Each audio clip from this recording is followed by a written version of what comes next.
Père, rappelez-nous l'histoire de l'icône de Soufani. Il s'agit tout simplement d'une petite image de 8 cm sur 6 qui a commencé à exsuder de l'huile le matin du samedi 27 novembre 1982. La réponse des gens a été la prière. Et par la suite, on a assisté à d'autres développements. Exsudation d'huile d'une reproduction ou de plusieurs reproductions de cette même image. Exsudation d'huile des mains de plusieurs personnes en prière, dont Myrna. Ensuite, il y a eu des apparitions de la Sainte Vierge à partir du 15 décembre 82. Apparition suivie de plusieurs guérisons, dont la première, celle d'une femme musulmane, sous les yeux d'un médecin réfugié politique de Jordanie, soi-disant chrétien mais athée. Ça a été le retournement pour lui. Par la suite, on a assisté aussi à d'autres phénomènes. À partir du 28 novembre 1983, Myrna commence à avoir ce qu'on a appelé les extases, faute de mieux, quoi. Myrna en prière, subitement, son visage se couvre d'huile, elle perd l'équilibre, on la porte au lit, puis elle s'absente complètement du monde extérieur. Ça lui a pris 35 fois exactement. Et au cours de ces extases, elle voit soit une lumière, sans plus, soit la Sainte Vierge qui lui dicte un message en arabe. Pour la première fois, la Vierge parle en arabe. Et ensuite, ce fut le Christ qui lui est apparu au cours d'une extase le 31 mai 1984. C'était un jeudi de l'Ascension. Subitement, l'huile coule des yeux de Myrna, et c'était la première fois que ça se passait. Par la suite, on a constaté que chaque fois que Myrna devait voir en extase Jésus, l'huile coulait de ses yeux. Docteur, quand avez-vous rencontré Myrna pour la première fois? Enfin, ça fait déjà plus de 20 ans que je l'ai connue, étant donné qu'elle habite dans le même quartier où nous habitons. Il y avait un certain rapport d'amitié de famille, disons. Alors, c'était une femme très simple, qui a confiance en Dieu, qui se comportait très bien avec tout le monde.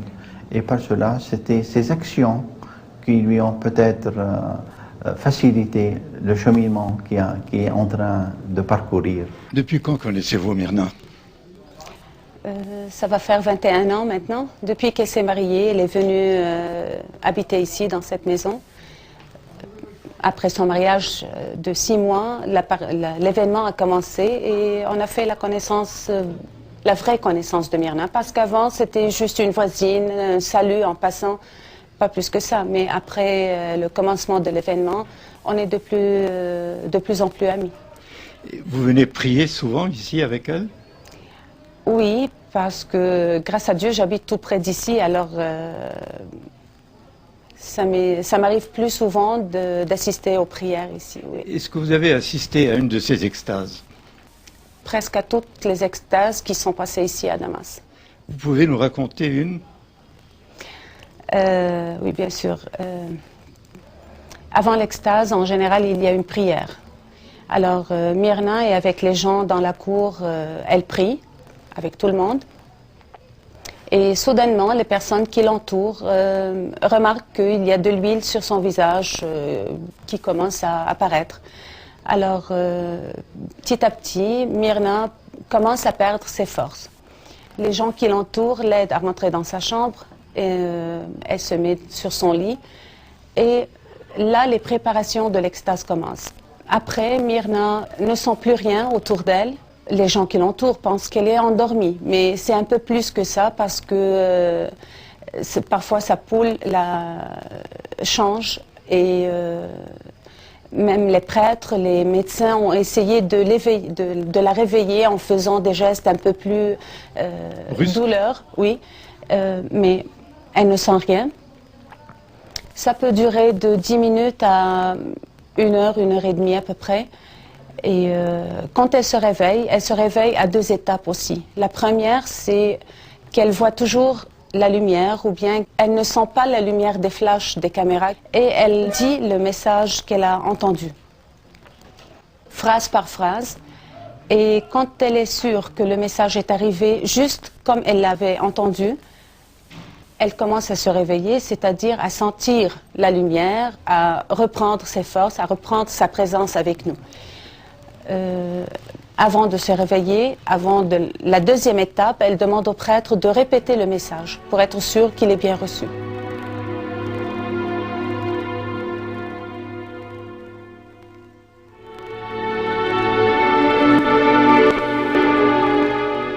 C'était l'année dernière, pendant le Pâques, j'ai assisté à une de ces extases. Elle a beaucoup souffert, à mon avis. Elle était couchée sur le lit et j'ai pu constater les stigmates et le sang. Et à l'époque, j'ai eu une sensation qu'elle a une certaine analogie avec Padre Pio de Pietrelcina, qui a commencé son cheminement vers la sainteté avec la souffrance. Ouais. Nous sommes arrivés, Myrna était dans le lit. Et après, les blessures ont commencé à apparaître.